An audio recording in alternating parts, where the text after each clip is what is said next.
Hello, my name is Tabitha Loudon and I'm a photographer and content creator. And tonight I am interviewing Jem Fuller. Thanks very much, Jem, for coming to talk to me. You're welcome, Tabs. I'm very excited to be interviewing Jem, who is a coach of organisations and working in conscious leadership, culture, and resilience. Um, Perhaps, Jem, actually, before I ask you, what I would like to do is just acknowledge that I was born and I'm working on Wadawurrung country, and I'd like to pay my respects to elders past, present, and emerging for looking after the land and the forests and the animals and the humans. So, Jem, I'm wondering if you could just introduce yourself, some of the things that you've done and where you're working right now. Yeah, thanks, Tabs. My current work is, as you've said, I work as a coach, working with leaders in organisations around conscious leadership, helping them build better cultures. So just places where people get along better, essentially.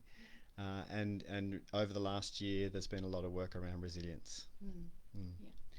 One of the other things I have first been really interested in seeing amazing pictures of you and Talia taking people overseas and doing leadership training with people overseas. And one of the things that I've been conscious of over the last couple of weeks is that when I was growing up, I had many extraordinary experiences. Um, I was really, really grateful to be part of a family that did lots of travelling overseas to big forests, big rivers, big oceans, and lots of time in nature. And so it's taken me a long time to accept that I can't bring all of those experiences to my own children, and haven't, been able to give a lot of those amazing things that I think what one of the things that it has done for me is that it's put me in a lot of situations where I've really been able to reboot my thinking. So one of the things I wanted to ask you is, can you talk a little bit about that kind of extraordinary experience and rebooting your mind, but how do you do it in ordinary circumstances? Because right now we can't go overseas. We might not necessarily have the money to go overseas, and we also have to think about the carbon use. So how can you do all of that within 5 kilometres? Yeah, great question, and I'll get to that in a sec. But first of all, I just wanted to say, well, we've got a lot of stuff in common. I was also really lucky to have a family that we travelled a lot, and a part of what makes life extraordinary for me is in nature. I'm very much in love with extraordinary nature, and always seeking that out. So yeah, we have that in common too, and you might not have been able to take Lil away yet, but the best is yet to come. And I reckon that in the meantime, stories are so powerful. If we take the time to sit and share our stories with our children Yeah. of the big wide world and the places that we've seen, and even if that's just around the corner, even if that's just round the corner. We are very lucky to live where we live. There's extraordinary nature everywhere, and we share those stories with our children, and one day, if they want to, they'll go adventuring, seeking their own stories. Yes. Yeah, Yes. Yeah, absolutely. absolutely. Yeah, and I've definitely found that in this time of isolation, I've definitely had to be conscious of our well-being a lot of the time. And one of the things that I've found really powerful is just dragging ourselves away from the house and going to the beach. And just once you get there, you become more aware of the different space perception and the different time perception. So you realize that you're actually only so tiny, and you can be grateful to be part of this world in this tiny little fraction of a time, and just taking up a tiny little bit of space in the enormity of it. Yeah, perspective is certainly important. And I mean, we're talking about extraordinary in ordinary moments, yeah? And there's a lot of people that can't get to the beach right now.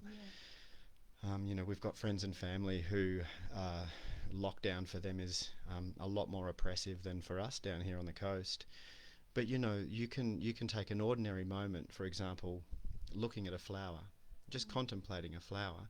And if you really bring your attention into that moment and into the contemplation of this flower, which came from nothing and then just forms this beautiful, stunning geometry, natural geometry, and the colours and the textures, and if you're looking at a flower with those beautiful little stems and the little buds, or now it might sound like I'm getting a bit hippie on you or something, but this is creating an extraordinary life from ordinary moments. Yes. If you pay attention in each moment, there is extraordinary to be found. Yes. Whether it's contemplating a flower, or whether it's sitting under a tree and just contemplating the tree, or whether you're lucky enough to get to the beach and breathe in the vastness of the ocean. Yeah. So this is nature. But it's an interesting conversation, the whole thing, when you said to me, Gem, I'd love to talk with you about extraordinary life in ordinary times, and how do we do that. And I was thinking, extraordinary is so much down to perception. Yeah. You could look at somebody's life who you don't know, and from the outside you could say, wow, they've got this extraordinary life. But you don't know what their experience is of their life. Yeah. They might feel that their life is very ordinary, and they might be doing all these grandiose, amazing things around the world, but they might be actually really deeply empty or sad. We don't know. And then on the flip side of that, I've met people who live a very, very simple life. Same, every day. Yeah. My family up in the Himalayan mountains where we go, where you've seen those pictures from, my brother and his partner and their children, their day-to-day life is the same. But he feels like he has an extraordinary life, because for him those moments are extraordinary.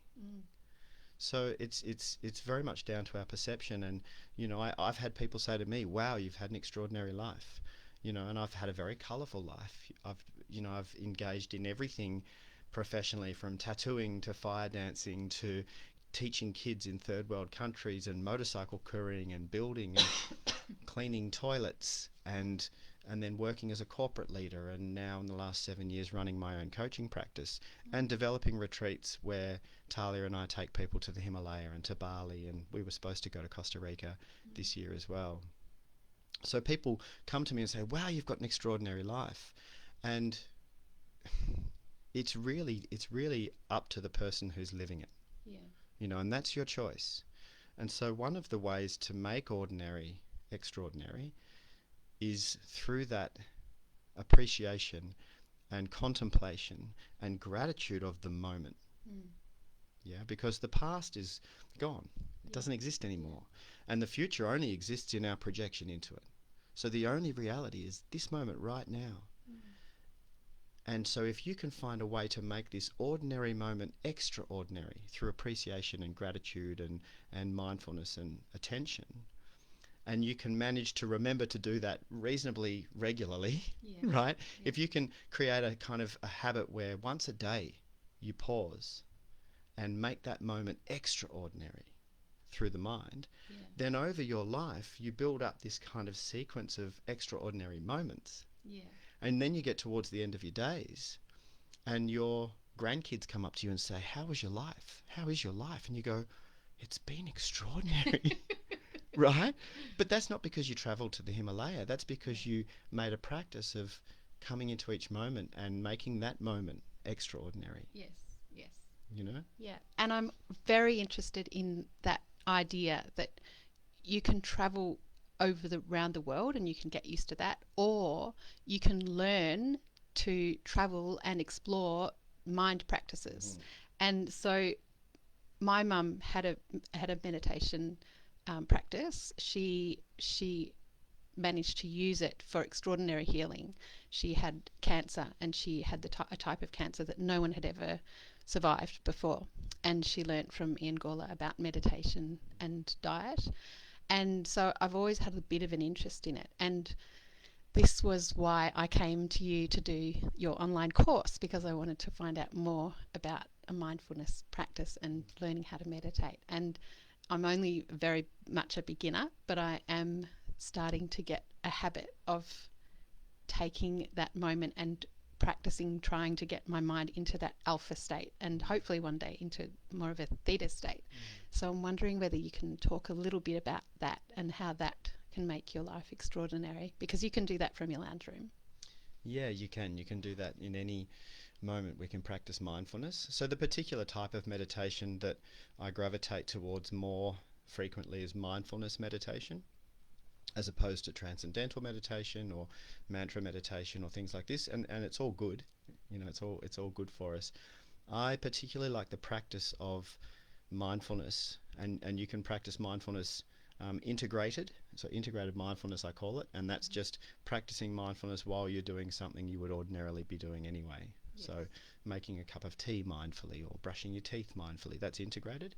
And then dedicated mindfulness is when you set some time aside to sit down, and mindfulness is very simply just an attention to the present moment. So just noticing what you can notice in the present moment, with as little judgment and as little bias as possible, as little attachment to the actual experience. So dropping the story and just noticing what you can notice in that moment. And the benefits are so many. Yeah. I mean, the really simple benefit from mindfully eating a piece of chocolate is just immediate.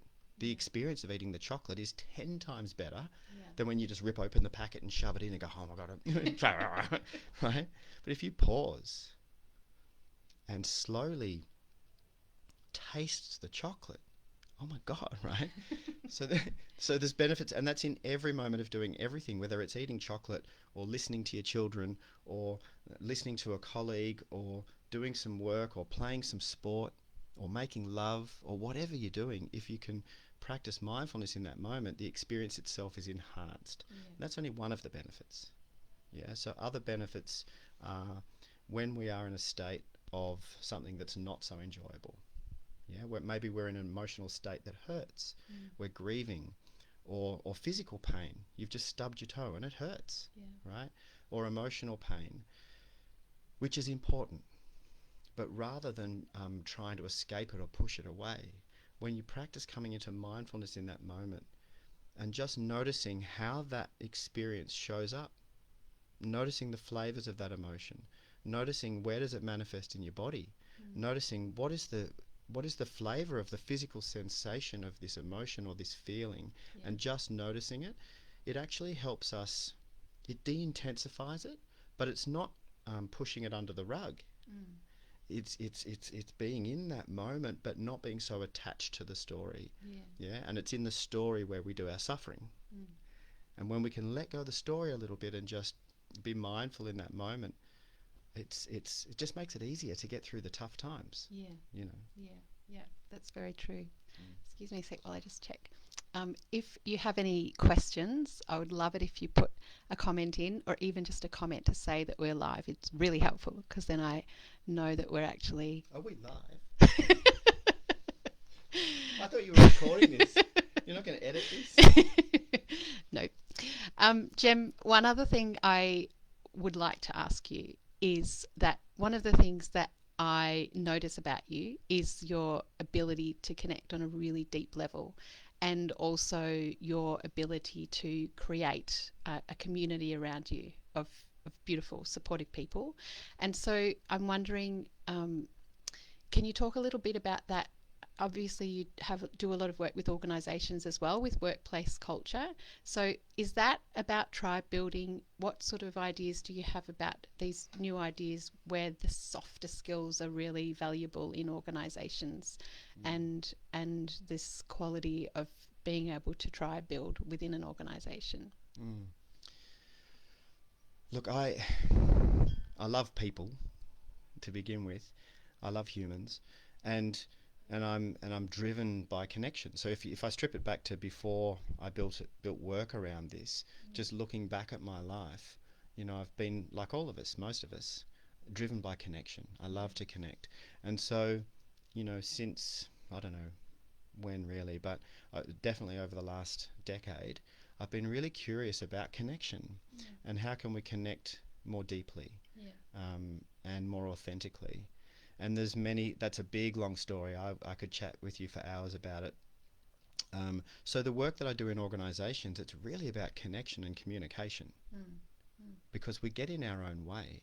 And you know, I've coached for thousands of hours. I've coached with leaders and organisations and relationships. I've coached couples and individuals and business owners. And you know, most of the time when stuff falls over, it's just a falling over in the communication, because the intentions are good. You know, people want the best. People generally do. I mean, there's a small percentage of people that are unhappy and messed up and don't, but I'm just going to pop them over there for a sec. I'm going to talk about most of us. Most of us have good intentions and we want the best, but our ego gets in the way and we get defensive and we trip over ourselves and we just mess up the communication. So I've been really interested about that, and I help people understand human behaviour and understand themselves better and get okay with themselves, so that they can put themselves a little bit to the side and serve the greater good in that moment. You know, I don't need to get in the way and get all defensive and justify myself. I need to listen. So you asked me how I managed to build deep connections with people. It's a practice of listening and seeking to understand. You know, so when you're sharing your stories with me, I'm really curious. I'm seeking to understand you. And as we practice this with people, the connections are just deeper. You know, and our relationships become better. And there's amazing studies that we've done on ourselves that show that the quality of our life is equal to the quality of our relationships. Right? You can create all the wealth in the world, build your dream house, have all your bits and bobs, yada, yada, yada. But if your relationships are not good, you're not happy. And you can have nothing in terms of what we're told and fed by the capitalist society, that we need to own all this stuff to be happy. You can have nothing, but if your relationships are good, you're the happiest person in the world. You know, so I'm really passionate about connection, communication. I'm building a communication course at the moment. Writing a book around, I'm calling it Conscious Comms. And it's a book around conscious communication.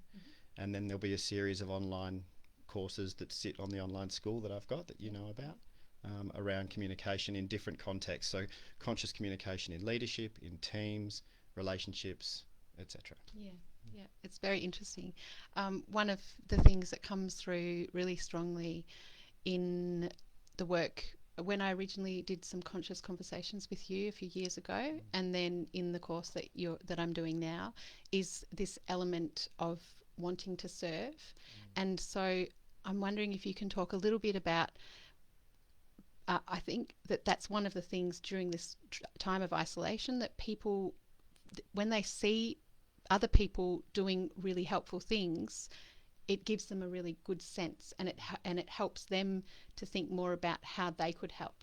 And so I'm wondering if you can talk a little bit about having the different spheres, like you could be helping yourself, and then you can widen it a little bit to helping you and your partner, or you and your children, and then a bit further apart, out from your nuclear family into your wider family, and then into your community, and then into the world and humanity. And I'm wondering if you can talk a little bit about this sense of service and where it's come from in you, and how you see it as an important part of the evolution of humanity. Yeah, absolutely.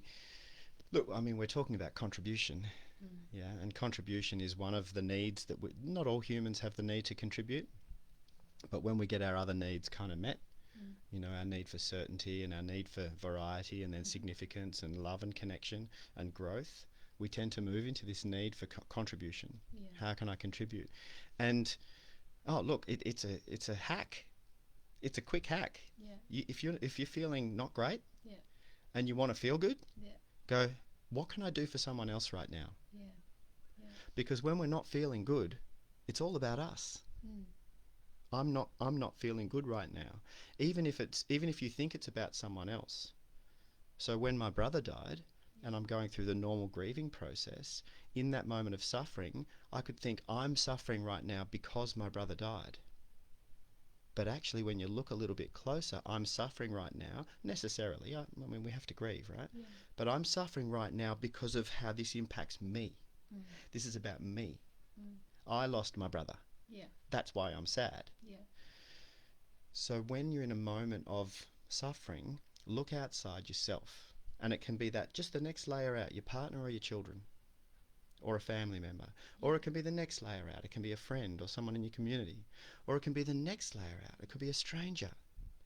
But when you shift your attention to contribution, service, you start to feel better. Yeah. And then when you take action to do something for someone else, it's like, oh, I feel a bit better. It's kind of like gratitude. You know, when you practice gratitude, you feel a bit better. Yeah. So if you're feeling not great and you want to feel a bit better, think about contribution or think about gratitude and you start to feel better. So, you know. Yeah. Beautiful. Thank you. Mm. Have you got some ideas that you could share about how to create an experience, or how to put things together to make personal growth easier? Like, do you think it depends on certain things? Is it, for example, easier to have personal growth when you're in a relationship, or when you have a family, or when you're single, or when you're doing a course? What do you think are some of the things that create a situation where personal growth is accelerated? Yeah, look, I think there has to be some sort of leverage, right? When I say leverage, I mean there's got to be something that matters to you strongly enough to get you to put the time aside for yourself. Yeah. You know, and whatever that is. If you've got kids, that's the easiest form of leverage. And you might say to yourself, do you know what? I care more about this human than anything else in the world, and I want to create the best opportunity for this little person to have the best life possible, right? This is deeply inside us as parents. So if you've got kids, that's an easy leverage. You say to yourself, do you know what? They're watching me. Not so much what I say, but what I do. And the way I treat myself. And they're learning from me how to be. And I want them to have the best possible chance, so I'm going to look after me. Right? Because I want them to see that. Because I want them to look after themselves. So there's strong leverage. Now, if you don't have kids, think about anything else that you care about, anything that you love, to give you that motivation, that impetus to put time aside and say, do you know what? I am going to work on myself. And if you care about other people, maybe you're really good at caring about other people, but you never make time for yourself.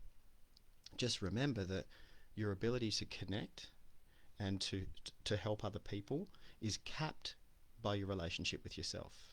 Yeah, because it's a two-way interface. What's going on in here and what's going on out there, and your perception of the whole thing is completely connected. So if you really want to do good work, you've got to do the work on yourself. If you want to be able to listen to someone, you've got to get rid of the noise. And the noise is in here. If it's really noisy in here and a lot of static, that's because you're not okay with yourself, really. And you're not okay with the past, your past. So the more okay you become with your past and yourself, the more self-acceptance, the more self-love. And this is a practice. It's like doing yoga or Pilates or meditation. It's a practice. But the better we get at it, the less noise there is, the less I have to make it about me, and the more I can make it about you. Then we get better connection, right? Yeah. I did hear someone speak recently about the fact that personal growth is the most important thing. And if you focus all of your attention on your personal growth, then all of those other things underneath, like your relationship with your partner or your relationship with your children, or your ability to do what you want to do in your career, or your ability to be mindful, all will accelerate. So if you put that up the top, everything else will become as good as it possibly could be. And the other thing that they were saying is that the personal growth industry is huge. It's growing very fast. It's one of the biggest and fastest growing industries at the moment, and seems to me also to be really important because it's something that will accelerate the evolution of humanity. And once that happens, then the whole world will become safer and healthier. And I think it was probably a pretty good point that they made. Yeah, I completely 100% agree. And so does Buddhism, by the way. That's the whole Buddhist philosophy, is that you come to peace with yourself, and then and that's how you serve the world. You know. So yeah, I completely agree. And um, it's what I do, and it's how I help people, and it's how I feed my kids. Yeah, yeah. you know. So and you're doing the resilience course at the moment, and that's really starting to take off. It's my first online course that I've put together, Yeah. and it's really helping people right now, Mm. and especially because this is an extraordinary time. 2020 has been extraordinary. Yeah. You know, Yeah. I think we were talking about this afternoon. Yes. There's never been the whole population Yeah. have the same virus. Yeah. There's been big things before, like the Spanish flu and whatnot, but because of how connected we all are now in this day and age, it's just ridiculous how extraordinary this year is, and hard Yeah. and amazing, Yeah. and it's but it's certainly extraordinary. It's Yes. not normal. Yeah. Well, it feels a little bit when you said that. It to me, it feels like what I was talking about when you reboot your mind to launch it into another phase that sees things in a different perspective.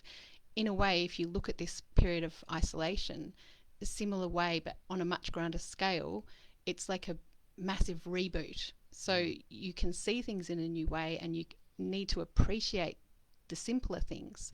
And hopefully, once we get through it, then we'll be able to, all that creativity will come back in, and we'll suddenly be in perhaps an age where there is a lot of flourishing of creativity, and that all sorts of new ideas will come through. Yeah, absolutely. Absolutely. There's certainly a lot of change, unavoidable change. Yeah. And I adore change. I love change. Yeah. You know, I mean, whether you like change or not, it's happening, always happening, Yeah. either really quickly or slowly, but it's always happening. Yes. So change for me is exciting, and for, quite often big change, it's not smooth and easy. It's kind of like the slow change that's smooth and easy. Yeah. Big change is quite often not smooth and easy.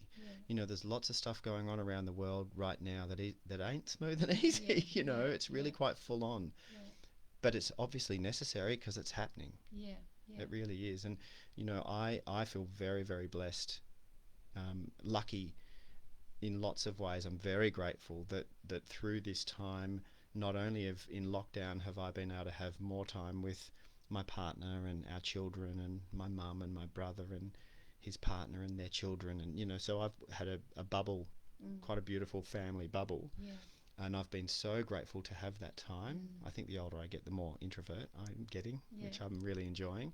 But also I've been able to pivot. Everyone's using this word, you've got to pivot. But I was able to pivot Yeah. my work, and my work is I'm helping more people than I was before. Right? So that's amazing for me, and for me, the word pivot through COVID means if your purpose is translatable and strong, Yes. and my purpose is around helping as many people as possible Yeah. become more functional. Yeah. So if your purpose is translatable, then the pivot means that you can have the same purpose, but just pivot the way you're serving that purpose. So I've been really lucky to be able to do that. Yeah. And I know not everybody has. Yeah. So I'm very grateful. Yeah. Yeah. Before we go, because it is almost up to half an hour Wow. already, That goes quick. I know. Yeah. Can you please think of a very small practice from some of the things that you teach for somebody who perhaps is in Melbourne in a stronger lockdown? Perhaps their well-being isn't as good as it sometimes can be, and I know that at that time it's harder to do the practices that will bring you out of it. Just something very simple that people could put into practice to just help them rise up a little bit. First one that comes to mind is one of my favourites. I call them pause moments. So I teach this in the course, in the online course. Pause moments, and I didn't make this up, by the way. I got this from a teacher at a conference many years ago. But pause moments are very simply where you're in the middle of doing something and you just pause. Yes. Take a breath. Check in where you're at. Don't judge it. Don't go, oh my God, I'm stressed, or oh my God, I'm this. No. Just notice where you're at and then continue. And I find pause moments work really well when you're in transition. So if you're going from the printer to the kitchen to make a cup of tea, on the way, stop. In mid-stride, stop, pause, check in, continue. Look, they're deceptively simple pause moments. You might think, oh, that's not going to help me. Yeah. create a habit of this. It does. Talk to me in a month and tell me how your pause moments are going. They are so good. Yeah. Yeah. Thank you very much. Welcome. If people have questions, are you happy to answer them after the interview, on, like the comments? Is that Sure. okay? If there's not too many of them, I'll answer as many as I can. Okay. Yeah. Now, if people do want to find out more about what you do, what's the best way for them to find you? Just reach out, gemfuller.com, JEMFULLER, gemfuller.com. If you want to check out my online courses, gemfuller.teachable.com. But just reach out to me and say, hey, I want to chat, I want to find out more, and I'll get back in touch with you. Okay. Thank you so much for all of your wisdom, and I've definitely benefited from a lot of your, like, I just find the amount of research you've done in all of these different things incredible, and you have so many pieces of knowledge that's helpful for people. So thank you very much for that. You're welcome, Tabs. Thank you very much for watching, and please, if you know somebody that you think this information would help, I would love it if you shared it with them. So thank you, and enjoy the rest of the evening. Thanks, Jem. Thanks, Tabs.